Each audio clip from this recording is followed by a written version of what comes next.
we begin the program, I'd like to introduce a very special person, Sally Wolf, a breast cancer survivor who has agreed to share her story with you. Sally was diagnosed with breast cancer last December and has received all of her treatment from the Dubin Breast Center. Sally is an incredibly special person to me, and I'd like you to join me in welcoming her.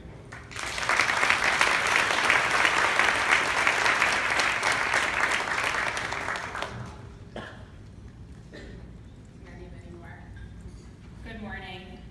It's a privilege to be here today and have the opportunity to share with all of you what I've had the privilege of sharing with so many others over the past 9 months, that I truly love the Dubin Breast Center.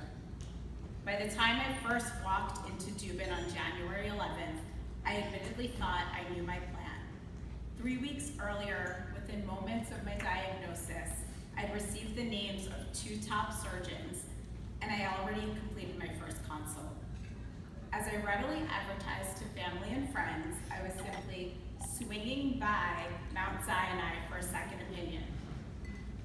After all, I really liked the first surgeon, felt comfortable with her, trusted her. My friend was a breast cancer oncologist on her team, so I knew I'd be especially well taken care of. All I thought I needed from Dubin was the peace of mind that a second opinion can bring.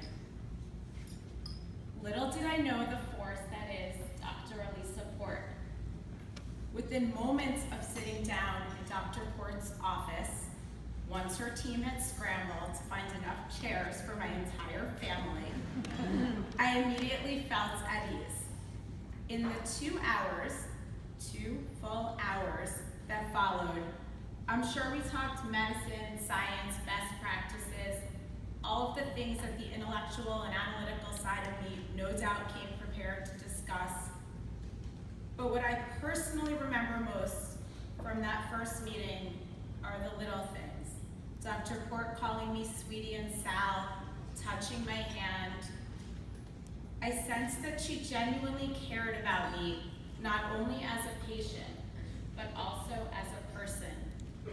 And as anyone who's fighting cancer can attest, that distinction is everything. Upon leaving Dubin that Monday morning, I felt tremendous relief. Dr. Port was exactly what I needed my surgeon to be, super compassionate, super badass too. And I walked into surgery with all the confidence in the world. A month later, with chemo fast approaching, I once again needed to make a choice. Despite doing surgery at Sinai, I truly still expected to have chemo with my oncologist friend elsewhere, until fate intervened twice the day of my consult at Sinai. First, while sobbing, and I truly mean sobbing, with the oncologist, Dr. Port happened to be walking by and came in to say hello. Your smile and hug in that incredibly tough moment made me feel extraordinarily safe. I knew I wouldn't necessarily see her often during chemo, if at all, and the truth is we didn't, but that part hardly mattered. Simply knowing she was in the building and there if I needed anything at all was truly enough. And then second, during a tour of the chemo facility, I immediately fell in love with the camaraderie that the nurses there share.